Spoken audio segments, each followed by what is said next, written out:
The Shepherd's Trail. David thought his canine partner was retired, but Mia wasn't looking for an easy target. The trail Bella sniffed didn't lead to the past, but to a secret so vital that her life became her own curse. David, a former canine agent, and his retired partner, the German Shepherd Bella, see their peace threatened by the relentless villain Mia. Mia pursues Bella, believing the dog holds the key to a highly volatile military secret, be it a genetic code, a memory chip, or a unique ability to track a dangerous element. Mia Grace's fingers glided across a holographic tablet, its bluish light casting an eerie glow on her angular, determined face. Behind her, a wall of monitors displayed heat maps, biometric data, and satellite imagery. Her office had no windows, only cutting-edge technology and the calculated coldness of a mind focused on a single objective. "Status of Operation Bloodhound?" Mia asked, her voice low and controlled, but with an edge of steel. A man in a dark suit with a nearly invisible earpiece stepped forward. "Target located, ma'am. David Miller, isolated residence northwest of the state.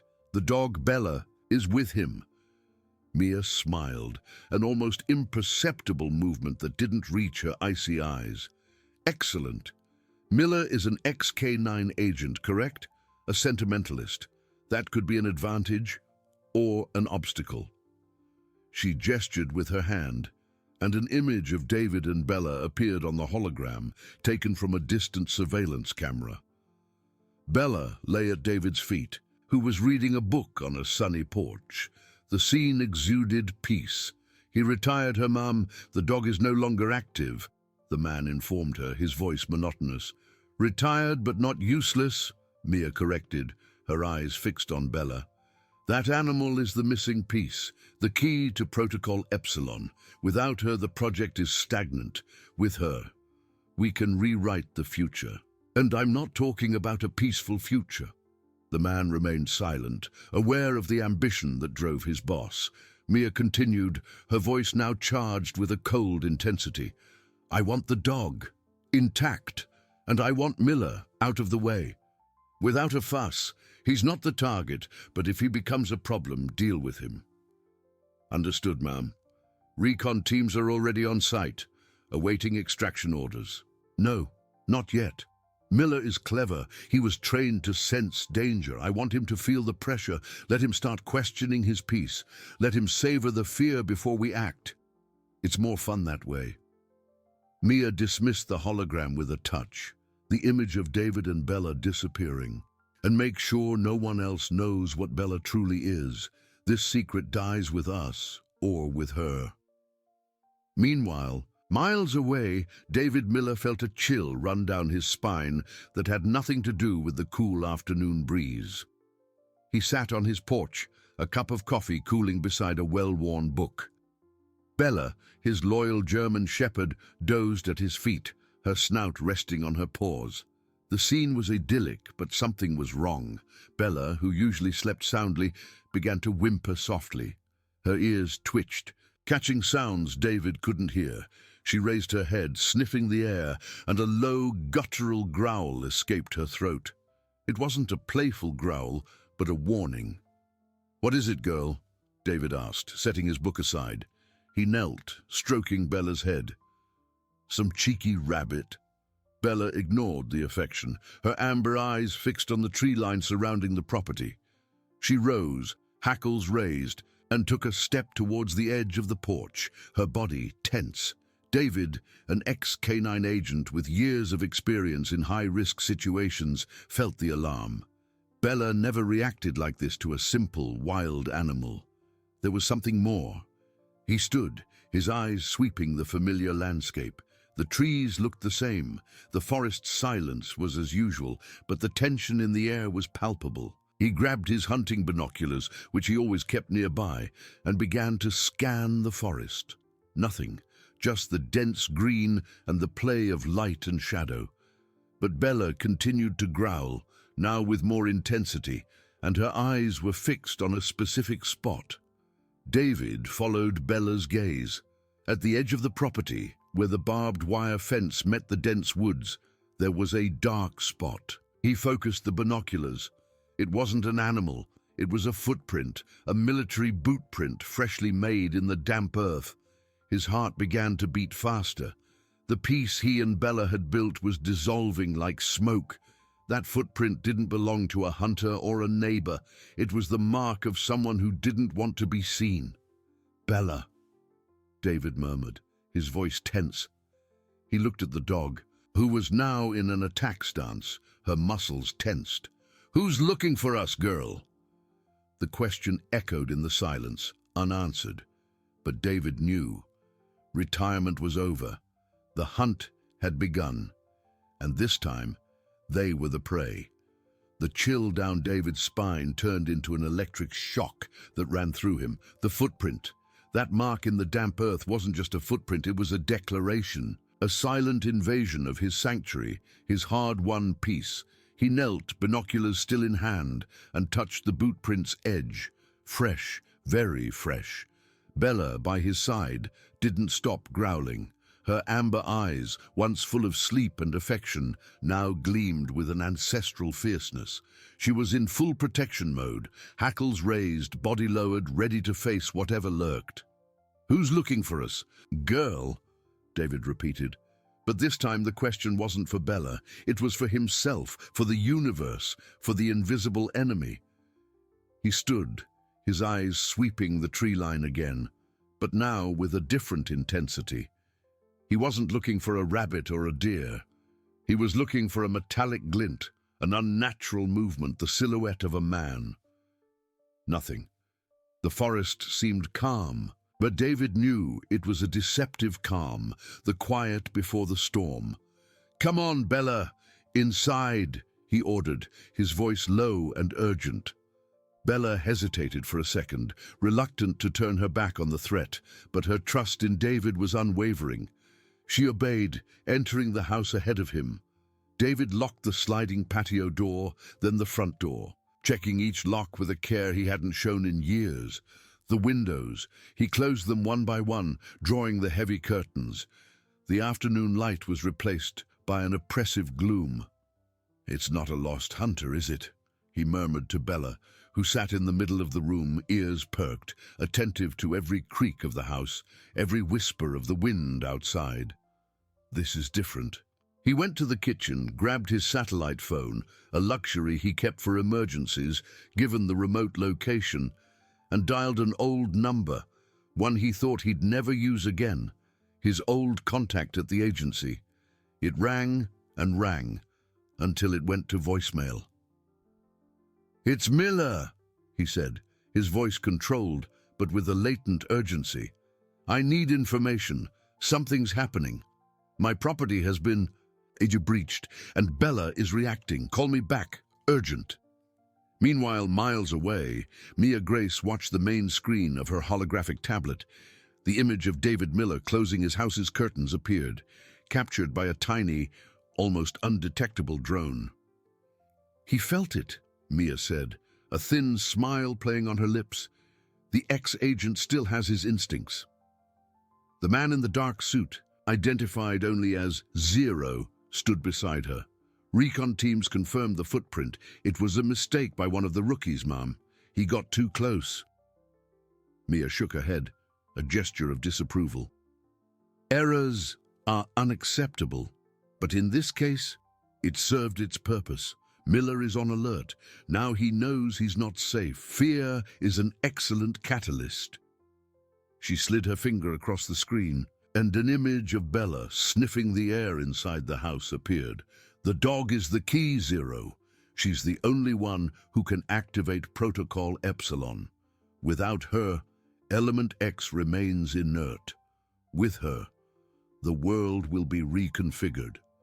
"And if Miller refuses to cooperate?" Zero asked, his voice emotionless. "He'll have no choice," Mia replied, her icy eyes fixed on Bella's image. "He loves her, and love is a man's greatest weakness. Use that against him, but remember, the dog must be brought in alive and intact. She's too valuable to be damaged." Back in his house, David paced back and forth. He picked up his old service pistol, a 9mm he kept clean and loaded, more out of habit than necessity. The familiar weight of the metal in his hand was a strange comfort. He checked the ammo. The magazine! Bella followed him with her eyes, a silent beacon of warning. She lay near the front door, her snout resting on her paws, but her eyes were open, fixed on the wood. David knew she was hearing things he couldn't. The rustling of leaves that wasn't wind, the snap of a twig that wasn't an animal. "Bella, what do they want with you?"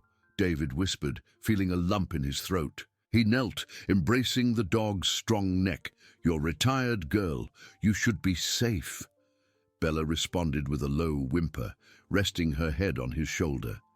It was a sound of loyalty, but also of a dark understanding. She knew the threat was real, and that it was directly linked to her. David pulled away, his eyes hardened. Peace had been an illusion. The tranquil life he had built for Bella and himself was now in ruins.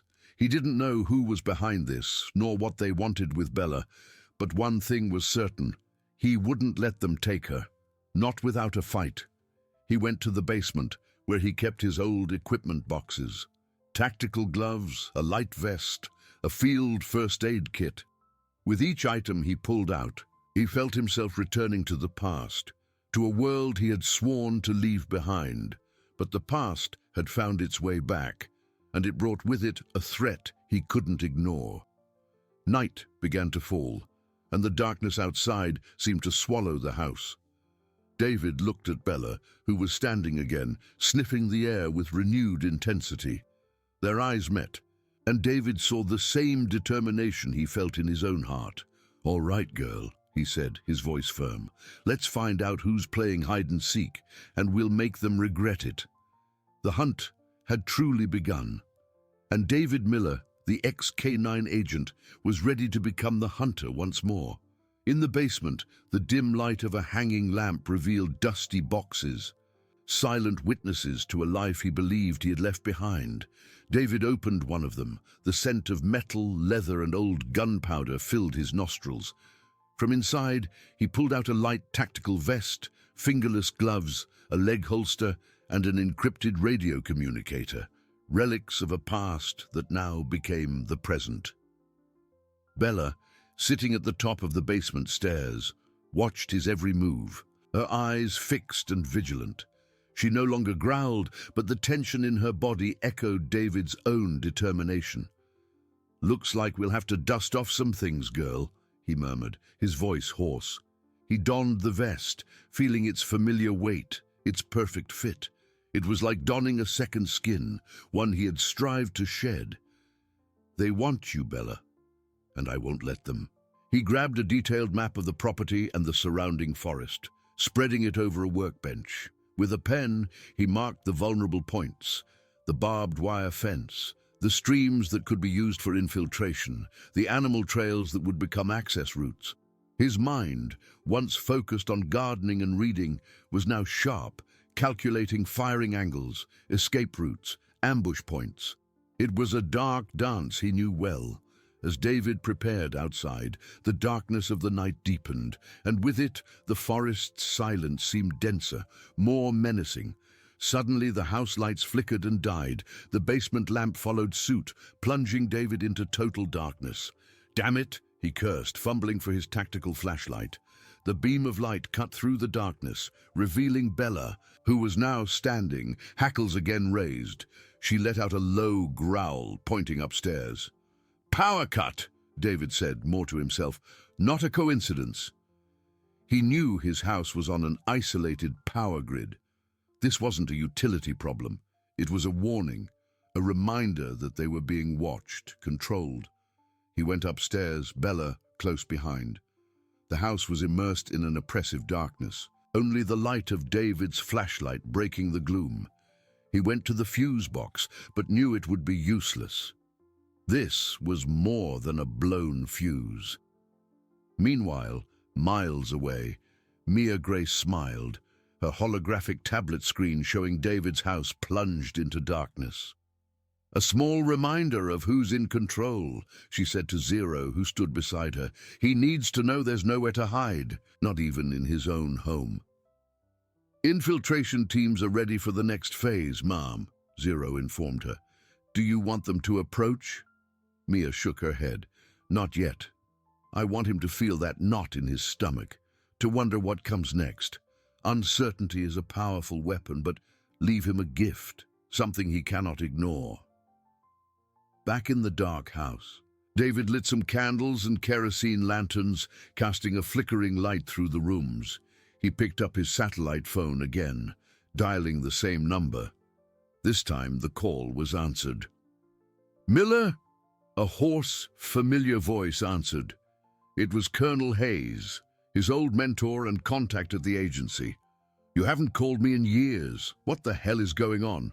Colonel, it's about Bella, David said, his voice tense. Someone's after her. My property has been breached and now the power's cut. It's not an accident. They know where I am. There was a silence on the other end of the line. Bella? The dog you rescued from that Caucasus operation? The same. She's reacting like never before, and I found a military boot print on my fence. They're coming after her, Colonel, and I don't know why. Miller, you know Bella was special. There were rumors, but the agency deactivated her, deemed her too high a risk. I thought you'd retired her for good. I did retire her, but it seems the past doesn't want to leave her alone. Colonel, I need information. Who would be interested in Bella? What did she do that's so important? Someone's willing to invade my home and hunt me. I can't say much over the phone, Miller. It's too sensitive. But I'll make some calls. Stay on high alert. If they're after Bella, it's for something that could be a game changer, something the agency tried to bury. Before David could ask more, the call was cut. Not a signal failure, but as if someone had interrupted the communication. David lowered the phone, his eyes narrowing in the darkness. They're listening, he murmured. Bella, who was lying near the front door, raised her head. A faint, almost inaudible sound came from outside, a soft scratch on the wooden door. David raised his pistol, pointing at the door. Bella, he whispered. The dog stood, muscles tense, and sniffed the crack under the door. She didn't growl, but let out a low whimper, almost of curiosity. David approached cautiously, flashlight in hand. He knelt, looking through the crack. There was no one, but there was something. A small, shiny object left carefully on the threshold. With the pistol still raised, he used the muzzle of its barrel to nudge the object inside. It was a collar, a military ID collar, engraved with a name and a serial number. The name was K9 Delta 7, and the serial number belonged to Bella. But it wasn't the collar Bella wore. It was her original collar, the one she wore when David first met her, before her retirement. The collar he thought had been destroyed. David picked up the collar, the cold metal in his fingers. It was a clear message. They not only knew who Bella was, they knew her past. They were mocking him. K9 Delta 7, David repeated, his voice charged with cold rage. He looked at Bella, who now watched him with a sobering intensity. They want you to remember, don't they, girl? They want me to remember. Peace had been an illusion. The hunt wasn't just about survival. It was about unraveling the mystery surrounding Bella. And David Miller, the ex-K9 agent, was ready to unearth every secret. The night was just beginning. The night was just beginning, and with it, a new layer of terror unfolded. David held Bella's ID collar, the cold, familiar metal in his fingers. K9 Delta 7. The name resonated in his mind, an echo of a past he had tried to bury. It wasn't just a collar, it was a reminder, a provocation, a testament that his enemies knew exactly who Bella was and what she represented. Bella, sitting at his feet, watched him with her dark, intelligent eyes. She seemed to understand the gravity of that object, the weight of the history it carried. A low whimper escaped her throat, not of fear, but of deep unease. They want you to remember, don't they, girl? David whispered, his voice hoarse with contained rage. They want me to remember everything we tried to forget. He knelt, embracing the dog tightly. But what is it? What do they want from you that's worth all this? David's mind raced. Colonel Hayes had mentioned too high a risk, something the agency tried to bury. Bella wasn't just an exceptional service dog. She was a link to something bigger, something dangerous. A genetic code, a memory chip, the ability to track a dangerous element. All options were frightening and plausible. He stood, the pistol still firm in his hand. The house, once a refuge of peace, now felt like a trap. The candles and kerosene lanterns cast dancing shadows, transforming every corner into a potential hiding place for an invisible threat. The power cut wasn't just an inconvenience, it was a tactic to isolate and disorient him. Miles away, Mia Grace watched her tablet screen, a thin smile playing on her lips. "He received the gift," she commented, her voice soft but laden with satisfaction. "Memory is a powerful tool, Zero, especially when it comes to a past one wishes to forget." Zero, impassive, replied, "Reconnaissance teams confirm he's on high alert, ma'am. His perimeter defenses had been reinforced with improvised traps. He's good." "I know he's good," Mia retorted, a dangerous glint in her eyes. "He was the best with her.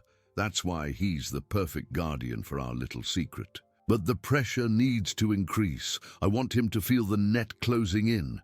Send Alpha Team for a test incursion. Nothing lethal, just enough to remind him we're here. I want to see how he reacts under real fire." Back in David's house, the silence was almost palpable, broken only by the crackle of candles. David knew he couldn't stay there, waiting. They knew where he was, and now they were playing with him. He needed an advantage, needed to understand what Bella truly was before it was too late. He went to the living room window, peeking through a crack in the heavy curtains. The darkness outside was almost absolute, but his trained eyes began to distinguish the shapes of the trees, the elongated shadows. Bella, by his side, let out a low, guttural growl, her eyes fixed on a specific spot in the forest. "What is it, girl?" David whispered, raising the pistol. He followed Bella's gaze, but saw nothing. Just the darkness. Yet the dog was tense, hackles again raised. She wasn't growling at the wind. Suddenly a sound, a dry snap, almost imperceptible, coming from the direction Bella indicated. It wasn't an animal. It was the sound of a branch breaking under human weight, but done with an almost supernatural caution. "They're here," David murmured, his voice cold and calculating. The rage he felt now transformed into focus. He was no longer the retired man. He was the K9 agent, and Bella was his partner. He turned to Bella, their eyes meeting. "All right, Delta 7, he said, using the collar's name. "Time to show them what you can really do." He knew Mia wouldn't send a full force yet. This was a test, a probe, and he was ready to respond. He grabbed the encrypted radio communicator from the basement, which he had placed in his vest. He turned it on, hoping the frequency was still active. "Colonel Hayes, if you're listening, I need an evacuation and information. Now." He knew it was a shot in the dark, but it was all he had. A new sound echoed from the forest, more distinct this time, the rustling of leaves, the dragging of boots. They were approaching. David extinguished the candles, plunging the house into near total darkness, save for the faint beam of his tactical flashlight, which he kept pointed at the floor. "Bella, close to me," he ordered, his voice an urgent whisper. The dog moved, her steps silent, positioning herself beside David, ready for anything. The back door, which David had reinforced with a metal bar, shuddered slightly, a scraping sound, as if someone was testing the lock. David raised the pistol, his heart pounding, but his mind was clear. He wasn't going to wait for them to get in. "Get ready, girl," he whispered to Bella, who was already in an attack stance, a low, menacing growl vibrating in her chest. "The party's over." The hunt had truly begun, and David Miller, the ex-K9 agent, was ready to become the hunter once more. The night was just beginning, and darkness would be his ally. The back door shuddered again, this time with more force, a muffled thud of metal against wood, followed by a groan that seemed to tear through the night's silence. David didn't wait. The instant the sound ceased, he activated the tactical flashlight on his pistol, casting a narrow, powerful beam through the door. No one was visible, but the lock test was unmistakable. They were there, and they were impatient. "Now, Bella," David whispered, and the dog needed no further instructions. With a silent, swift leap, she darted to the door, not to attack, but to position herself.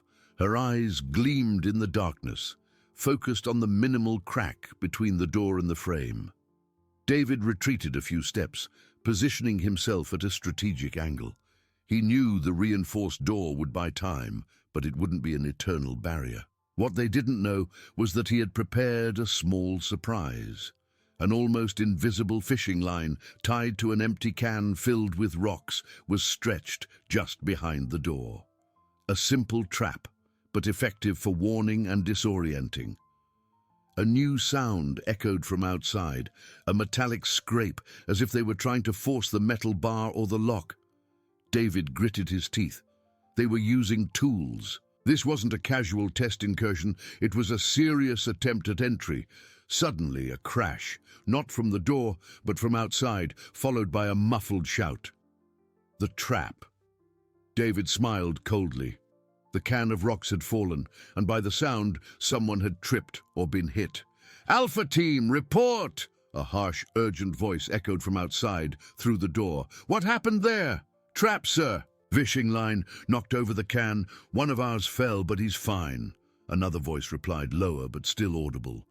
Mia Grace, miles away, watched her tablet screen with a look of mild annoyance. "Improvised traps, Zero. He still has his tricks." "That's good. It shows he's engaged." Zero by her side nodded. "He's a worthy adversary, ma'am. Alpha Team is retreating to re-evaluate entry. They didn't expect such immediate resistance." "They should expect everything from David Miller," Mia retorted, a glint of admiration and frustration in her eyes. "He's not a man who gives up easily. Tell them to try the basement window. He couldn't have reinforced everything." Back in David's house, silence returned, heavy and menacing. David knew the calm was temporary. They wouldn't give up. The trap had only bought a few seconds, maybe minutes. He moved quickly, lighting one of the candles for minimal ambient light, but keeping his tactical flashlight ready. "They'll try another point," he whispered to Bella, who seemed to agree with a slight twitch of her ears. "The basement is most likely." He headed for the stairs, leading to the basement, Bella at his heels. The basement window was small but vulnerable. David had placed some loose boards there, but nothing that would withstand a determined breach. As he descended the wooden steps, the radio communicator on his vest emitted a faint crackle. David froze. He had turned it on earlier, but hadn't expected a response so soon, or perhaps any response at all. "Delta 7, this is Hayes. Repeat, Delta 7. This is Hayes. Are you there, Miller?" Colonel Hayes's voice was distorted by the static, but unmistakable. A wave of relief, mixed with renewed urgency, washed over David. "Hayes! Yes, it's me. I'm under attack. Test incursion, but they're trying to get in. I need evacuation and information. What the hell is Bella?" On the other end of the line, Hayes hesitated. "Miller, I can't say much over this. It's a compromised frequency, but I'll give you what I can. Bella. She's the key to Project Chimera, an experimental genetic tracking program. She was designed to track a new strain of bioweapon. Mia wants to use her to find and control this strain. That's why she's so dangerous. The government buried it, but Mia unearthed it. David felt a sharp chill in his stomach. Bioweapon. This was far worse than he imagined. Genetic tracking. She can track a virus. Not just the virus, Miller, Hayes replied, his voice grave. She can track the carrier of the virus, even if it's dormant. She has a genetic sensitivity that, well, it's unprecedented. It's the holy grail for anyone looking to control a pandemic or worse. Start one. A metallic clang from the basement window interrupted the conversation. They were there. Hayes, I have to go. They're at the basement window. I need an evacuation now, and reinforcements, David whispered, his voice tense. I'm sending a team, Miller, but it'll take time. You're on your own for now. Protect Bella at all costs. She's the only one who can stop Mia. The line crackled and went dead. David put away the communicator, his heart pounding. Project Chimera, bioweapon. Mia wanted Bella to initiate a global catastrophe. The gravity of the situation hit him with full force. It wasn't just about protecting his dog. It was about the fate of the world. He looked at Bella, whose hackles were again raised, her eyes fixed on the basement window. She seemed to understand. All right, girl, David whispered, raising his pistol and flashlight. Looks like the party's just getting started, and we're the only guests who can stop this mess. A shatter of glass echoed from the basement, followed by the sound of wood splintering. They were getting in. David positioned himself, the darkness of the basement becoming his battlefield. He wasn't just a guardian.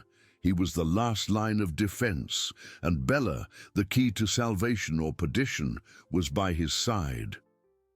The cold night air invaded the basement, bringing with it the smell of damp earth and the unmistakable presence of intruders.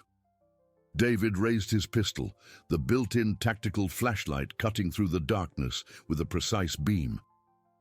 He didn't aim at the broken window, but at the blind spot just below it, where anyone entering would have to land. Bella, with an almost inaudible growl, positioned herself a step ahead of David, her eyes gleaming, focused on the opening. A dark figure projected through the window, followed by a muffled thud on the dirt floor of the basement. It was a man, large and agile, who immediately crouched, trying to orient himself in the gloom. Before he could even raise his head, David activated the flashlight, not to blind him, but to illuminate a specific spot on the floor, revealing a series of empty cans and tools David had strategically scattered. "Freeze!" David ordered, his voice grave and firm, echoing in the small space. The man froze, the flashlight's beam revealing the outline of an assault rifle in his hands. He was wearing a dark tactical uniform with no visible insignia.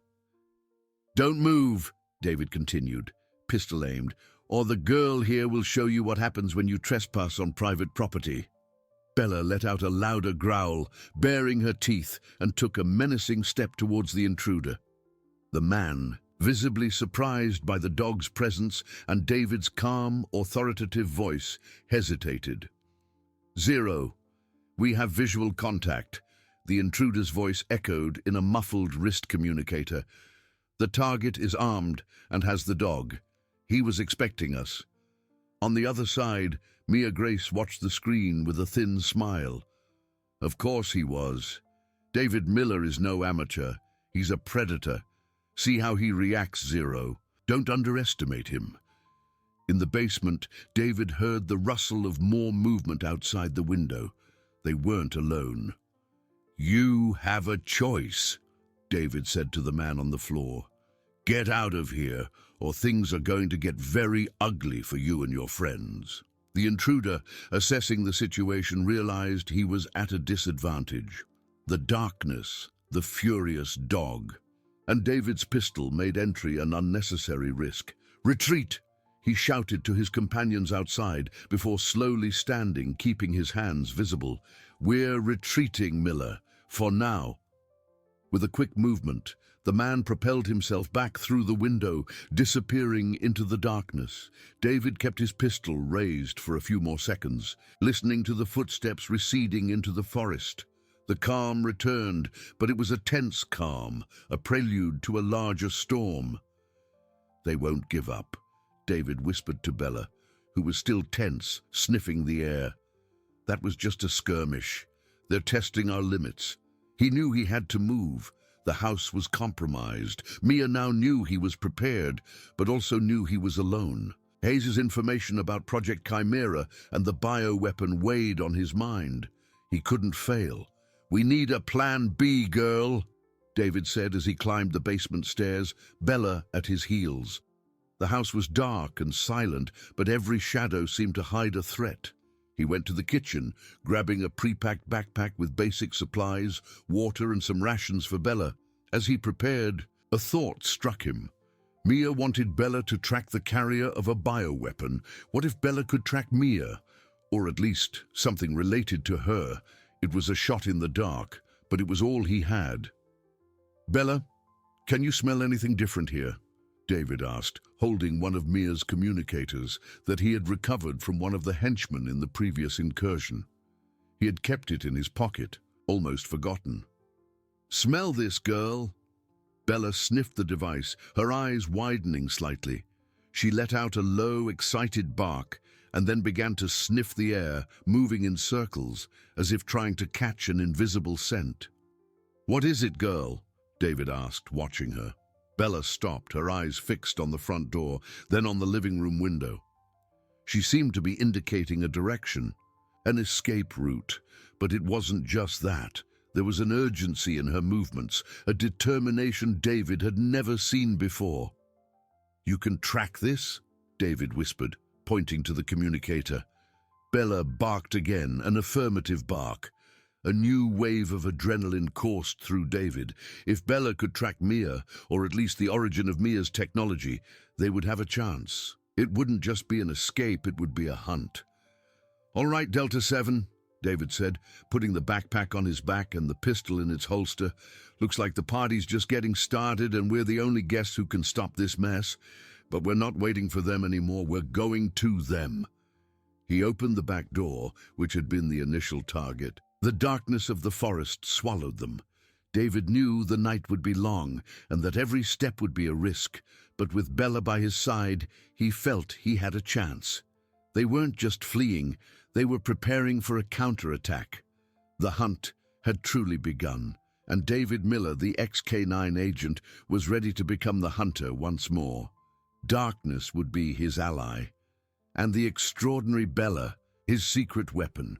The darkness of the forest swallowed them, dense and damp, a heavy cloak that muffled sounds and distorted shapes. David opened the back door cautiously, pistol holstered, but his hand ready to draw it. Bella, with Mia's communicator still fresh in her olfactory memory, led the way, her body low and tense, her nose sniffing the air with an almost feverish intensity. She didn't bark, only emitted small grunts and snorts, her eyes gleaming in the gloom as she absorbed every nuance of scent and sound. David followed closely, his own senses sharpened by adrenaline. The forest floor, covered in dry leaves and fallen branches, demanded careful steps. Every crackle underfoot seemed amplified in the oppressive silence of the night. He moved like a shadow, his K9 agent training resurfacing with full force.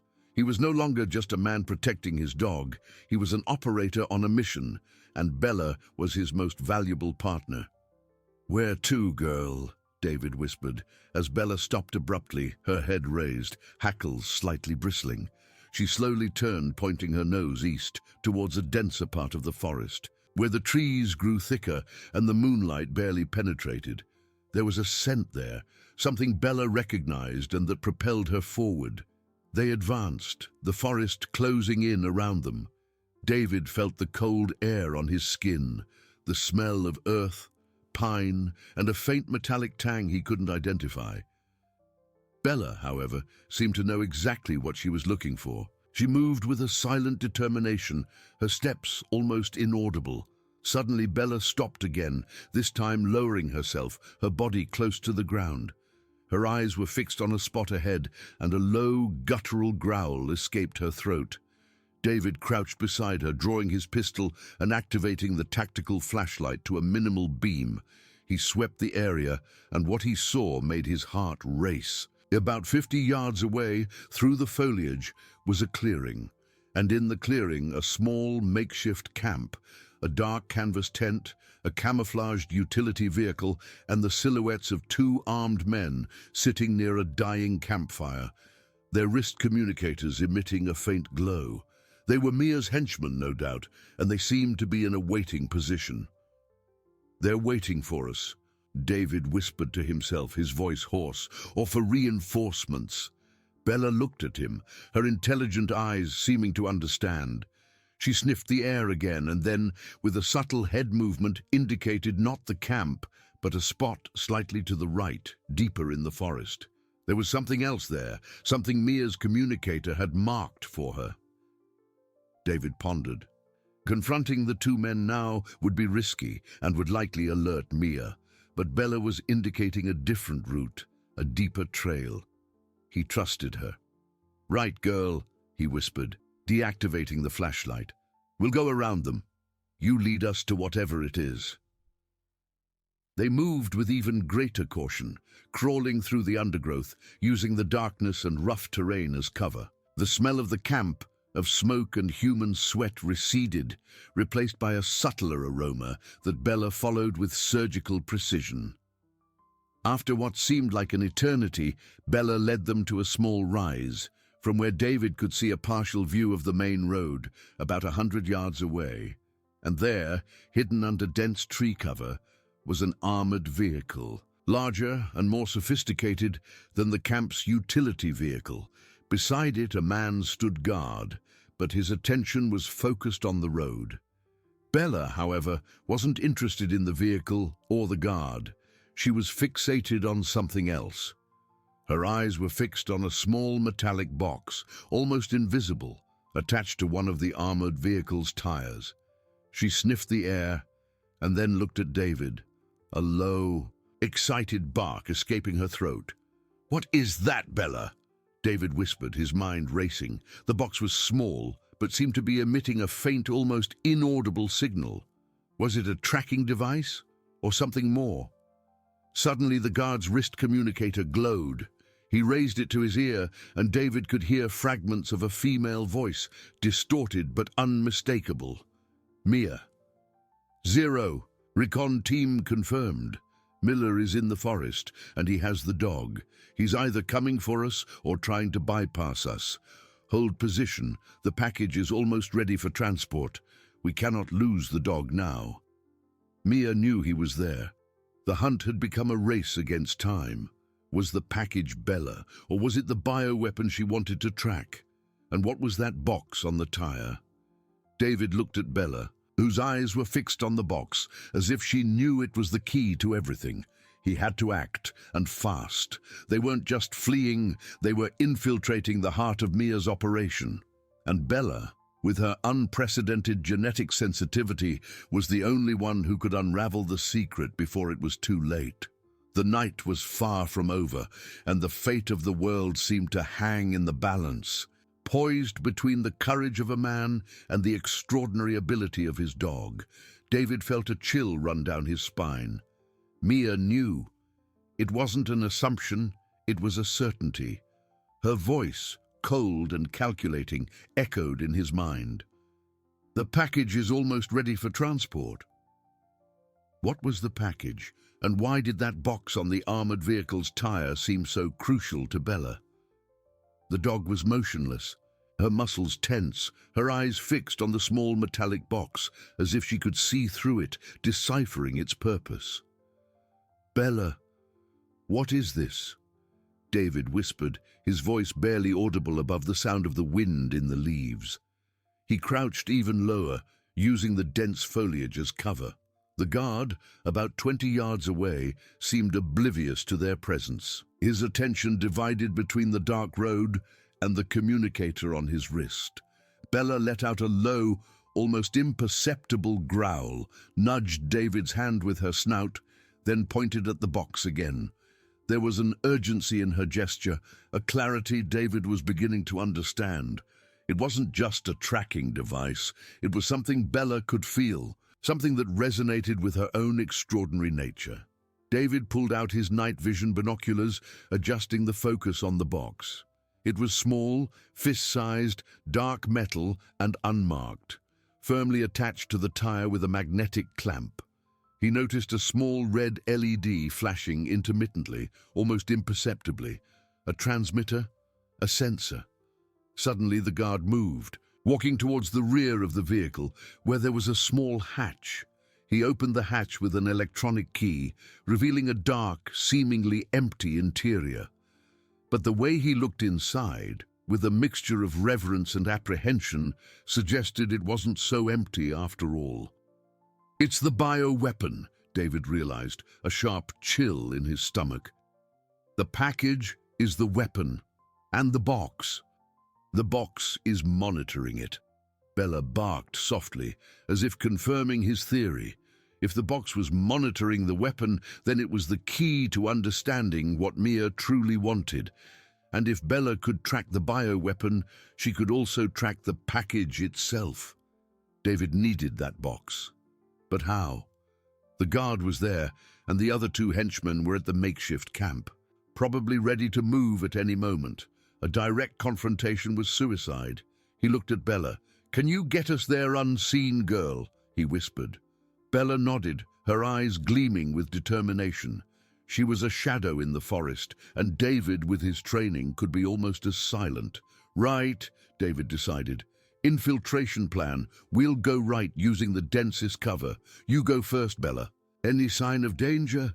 You let me know." Bella moved first, crawling through the undergrowth with the grace of a feline. David followed, every muscle tense, every sense on high alert. The smell of damp earth and decaying leaves filled his nostrils, mixed with the faint metallic odor that seemed to emanate from the box. They approached the armored vehicle, using the shadows cast by the trees and the uneven terrain. The guard was now facing away from them, speaking into his communicator again, Mia's voice clearer this time. "Zero, time is running out. The target is moving. Prepare for immediate extraction of the package. We cannot risk Miller intercepting it." David's heart pounded. "The target is moving." That meant the bioweapon wasn't static. It was being transported, or was about to be, and Mia wanted Bella to track it. But for what? To find it and retrieve it? Or to use her as a vector to spread catastrophe? They were a few feet from the vehicle. David could see the box clearly now, the red LED flashing at a steady rhythm. He reached out slowly, his fingers brushing the cold metal surface. Suddenly Bella stopped, hackles raised, a low, guttural growl escaping her throat. It wasn't the guard. It was something else, a distant but unmistakable sound. The hum of an engine. Not a car on the road, but something coming from the forest, in the opposite direction from the henchman's camp. Mia was sending reinforcements, or perhaps the target was arriving. David looked at the box, then at Bella, and then in the direction of the sound. He had to get the box, and he had to do it now. But time was running out, and the forest, which had once been his ally, now seemed to close in on them, bringing new threats from all directions. The hunt had become a trap, and they were right in the center of it. David didn't hesitate. The hum of the engine intensified, and Mia's voice, though distorted, carried an urgency that chilled his blood. "The target is moving." He had no time to ponder. With a swift and precise movement, he reached out, his agile fingers finding the metallic box. The magnetic clamp yielded with an almost inaudible click, and the box was in his palm. It was heavier than it looked, and the red LED continued to flash, now in his hand. The same instant the box came loose. The guard, who had been facing away, seemed to sense a disturbance in the air. He turned abruptly, his assault rifle raised, sweeping the darkness. "Who's there?" he growled, his voice tense. David froze, crouched behind a dense bush, the box clutched in his hand. Bella was motionless beside him, her eyes fixed on the guard, a low, restrained growl in her throat. The guard took a step towards them, his tactical flashlight cutting through the darkness, but the beam passed just above their heads. The hum of the engine turned into a roar, and a strong, intermittent light burst through the trees, coming from the direction Bella had indicated. It wasn't a car. It was a transport drone, large and heavy, with dual rotors and powerful searchlights. It hovered low, about 100 yards away, slowly descending into a small clearing David hadn't noticed before. 0. The drone is at the extraction point. Mia's voice echoed again on the guard's communicator, now with chilling clarity. The package is being loaded. Hold position and await the interception team. Don't let Miller get near the drone. The guard, visibly relieved not to have found anything immediately, turned his attention to the descending drone. Understood, Mia, awaiting the team. David felt a knot in his throat. The package was the bioweapon, and it was being loaded onto the drone. Mia didn't want him to intercept it, but why? Where was it being taken, and what did the box in his hand have to do with it? He examined the box. There were no buttons, no screens, just the red LED flashing. Bella nudged it with her snout, sniffing intensely, and then looked at David, her eyes pleading for understanding. "Can you feel it, girl?" David whispered. "What is it?" Bella barked softly, and then, with a surprising movement, she nudged the box away from David's hand with her snout and then pushed it back, as if she wanted him to activate it or use it somehow. Suddenly, the red LED on the box began to flash faster, and an almost inaudible hum emanated from it. David felt a slight vibration. It was as if the box had woken up. He looked at Bella, whose hackles were again raised, but this time it wasn't a sign of danger, but of excitement. The box wasn't just monitoring, it was reacting. "It's a tracker," David realized, his mind working at high speed, but not for us, for the package, and Bella. "You're the key to deciphering it." He held the box firmly. If Mia didn't want him near the drone, it was because the box in his hand and Bella's sensitivity were the only things that could thwart her plans. The box was a transponder, and Bella could interpret its signals, perhaps even the genetic code Mia was so desperate to obtain.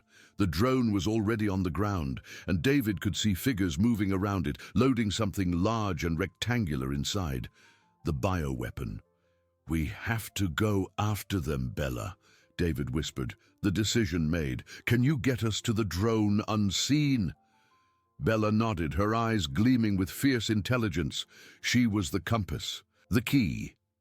David followed her, the box in his hand, now a vibrant guide.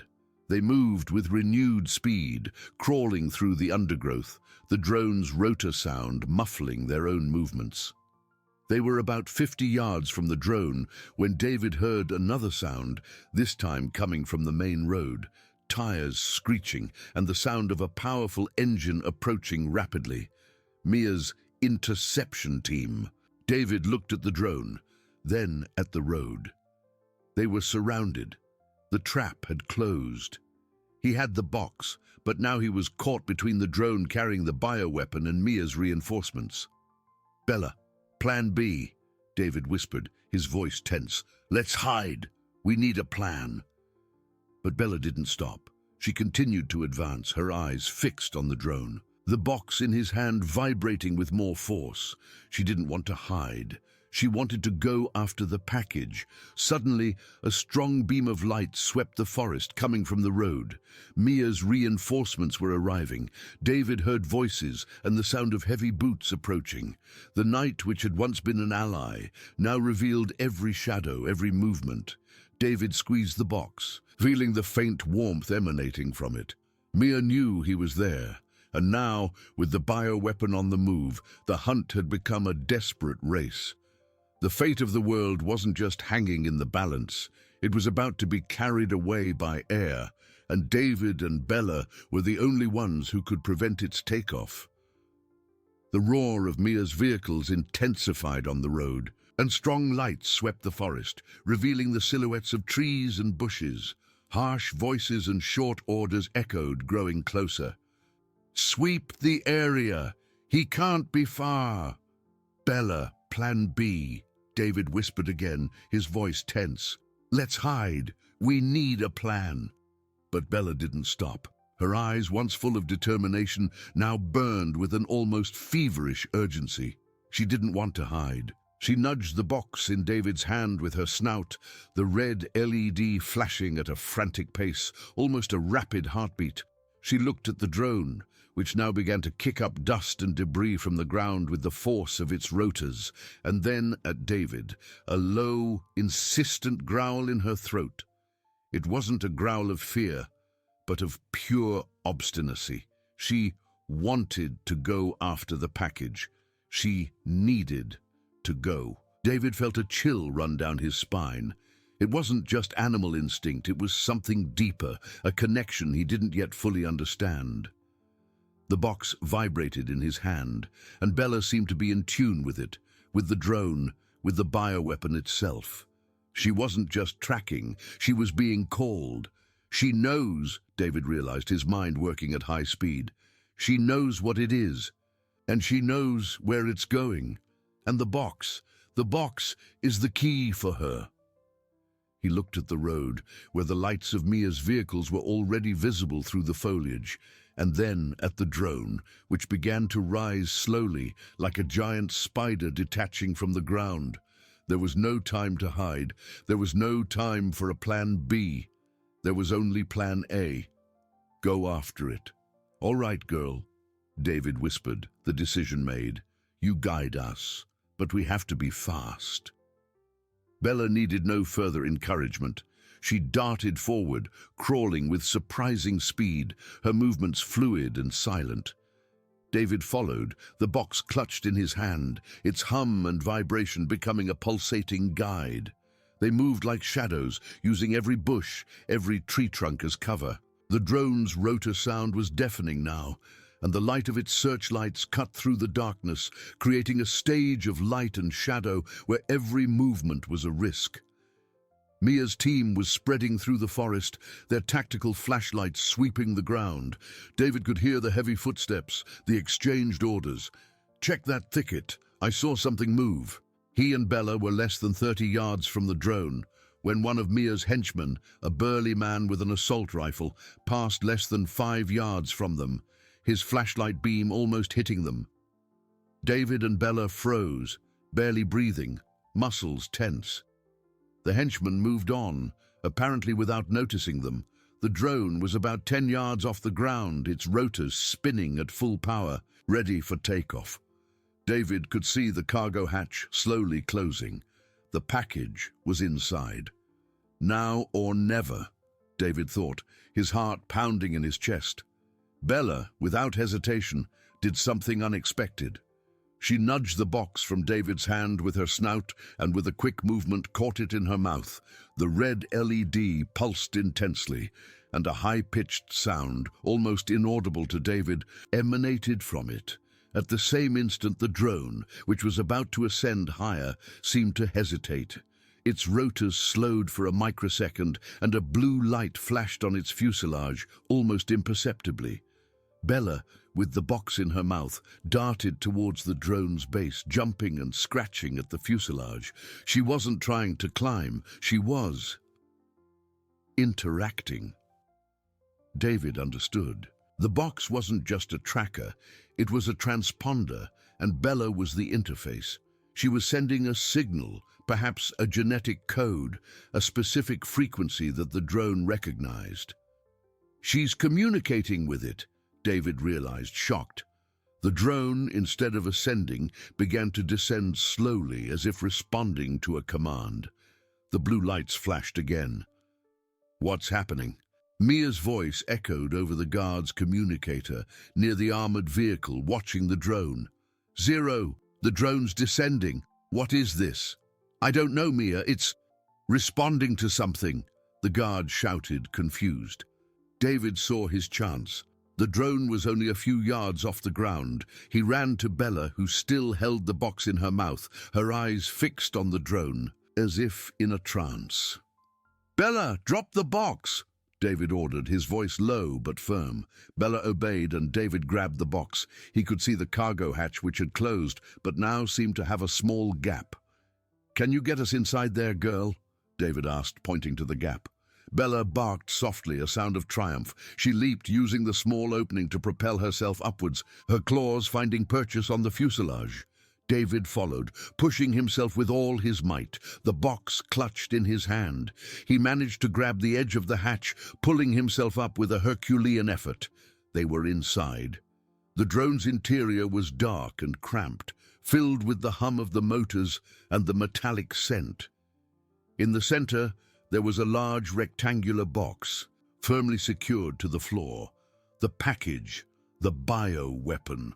David and Bella barely had time to adjust before the hatch sealed shut with a dull thud, and the drone began to ascend again, this time with rapid, steady acceleration. The lights of Mia's vehicles and the shouts of the henchmen rapidly diminished, turning into distant points and muffled echoes. David looked at the box in his hand. The red LED now flashed at a calm, steady rhythm, like a beacon. "You brought us here, girl," David whispered, stroking Bella's head. "But where are we going now?" Bella looked at the rectangular box, then at David, her eyes gleaming with a new and dangerous understanding. The box in his hand wasn't just a tracker, it was a control, and Bella, somehow, was the key to activating it. They weren't just pursuing the bioweapon, they were now aboard it, on a flight to an unknown destination, with Mia on their trail and the fate of the world in their hands. The drone violently shuddered, throwing David and Bella against the metallic wall. A deafening crash echoed, followed by a tearing of metal and the acrid smell of smoke. The red lights on the ceiling flashed frantically, and the hum of the motors transformed into a sharp, erratic screech. The drone was in freefall, shaking them like rag dolls. "Bella!" David cried, hugging the dog tightly, trying to shield her from the impact. She whimpered, but her eyes remained fixed on the control box in his hand, the green LED now pulsing erratically like a panicked heartbeat. The bioweapon, strapped to the floor, seemed even more menacing in the flickering darkness. David felt the drone lurch dangerously, the air thinning and panic rising in his chest. "Girl, you have to do something. We're going down," he pleaded, his voice hoarse. Bella, with a determination David had never seen before, nudged the control box with her snout. The green LED flashed with feverish intensity, and David felt a strange vibration, as if the box was responding directly to Bella's touch. At the same instant, the screech of the motors lessened slightly, and the drone, though still falling, seemed to stabilize minimally, as if fighting against gravity itself. She wasn't just controlling the direction, she was attempting an emergency landing, using her mind to fight against the damage and physics. Below, Mia watched the drone's descent on her monitor. "It's going down! The interceptors got it!" she exulted, a cruel smile on her lips. "Prepare for recovery. I want David and the dog alive, the package too. He won't ruin my plans." Her armored vehicles sped towards the projected impact point, their headlights cutting through the forest's darkness. Inside the drone, Bella placed her paw on the control box, and the green LED flashed 3 times rapidly. She then looked at the bioweapon, then at David, and barked urgently. David understood. She wasn't just trying to land, she was trying to deactivate the weapon.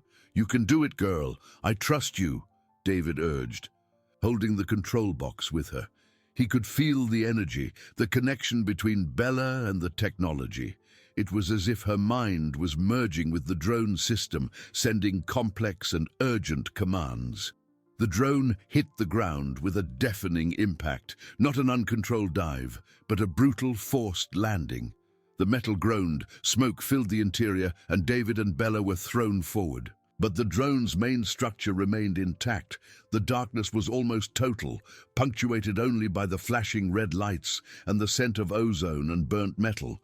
David coughed, feeling pain in every muscle. "Bella, are you all right?" he asked, fumbling in the dark until he found the dog. She was panting but stood up, shaking herself. The control box was on the ground, the green LED now pulsing slowly and steadily like a calm heartbeat. And then, David noticed, the large rectangular box containing the bioweapon was different.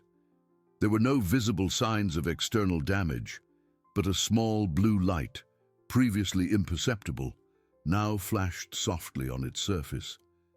It was a sign of deactivation. Bella had succeeded. Before they could celebrate, the sound of approaching vehicles tore through the forest's silence. Mia's headlights swept the area, illuminating the drone's wreckage. The cargo hatch, damaged by the impact, was forced open with a metallic groan. Mia, accompanied by her armed henchmen, appeared in the opening, her face contorted in fury and triumph. "David, what an unpleasant surprise!" Mia hissed, her voice laden with hatred. "Did you really think you could escape? And the dog? She's even more special than I imagined. She not only controlled the drone, she tried to deactivate my weapon. What a waste of potential." David stood in front of Bella, shielding her. "It's over, Mia. The weapon is deactivated. Your plans have failed." Mia laughed, a cold, humorless sound. "Deactivated? Perhaps for now. But with Bella, I can reactivate it, enhance it, make it unstoppable. She's the key, David, and now she's mine." She gestured to her henchmen. "Get them, carefully, especially the dog." The henchmen advanced, but Bella growled, a deep, menacing sound. The green LED on the control box began to flash faster, and David felt a wave of energy emanate from it. Bella wasn't just growling. She was preparing for the last, most crucial interaction. "Don't you dare!" David shouted, but it was too late. One of the henchmen lunged forward. At the same instant, Bella leaped, not to attack the henchman, but to grab the control box in her mouth. She squeezed it, and the green LED exploded in a blinding light. A sharp sound, almost an electromagnetic pulse, emanated from the box, hitting Mia and her henchmen. They collapsed to the ground, paralyzed by acute pain and sensory overload. Mia screamed, hands clapped over her ears, her eyes rolling back. Bella's frequency, amplified by the box, wasn't just a code for machines. It was a weapon against those who tried to use her. While Mia and her men were incapacitated, David grabbed Bella. "Come on, girl, it's our chance." They ran out of the drone into the darkness of the forest, leaving Mia and her henchmen writhing on the ground. The sound of sirens approached in the distance. The authorities, alerted by the drone's crash and perhaps by a distress signal Bella had sent through the box. David and Bella didn't look back. The German Shepherd's mission was complete. The bioweapon was deactivated. Mia was defeated, and the world was safe thanks to the courage and extraordinary intelligence of a dog. They continued running, the dark forest opening for them like a path to a new beginning.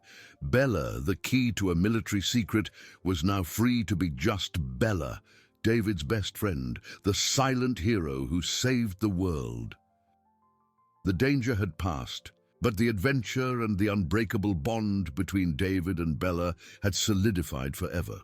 The future, once uncertain, was now filled with peace and the promise of sunny days, far from the shadows of catastrophe.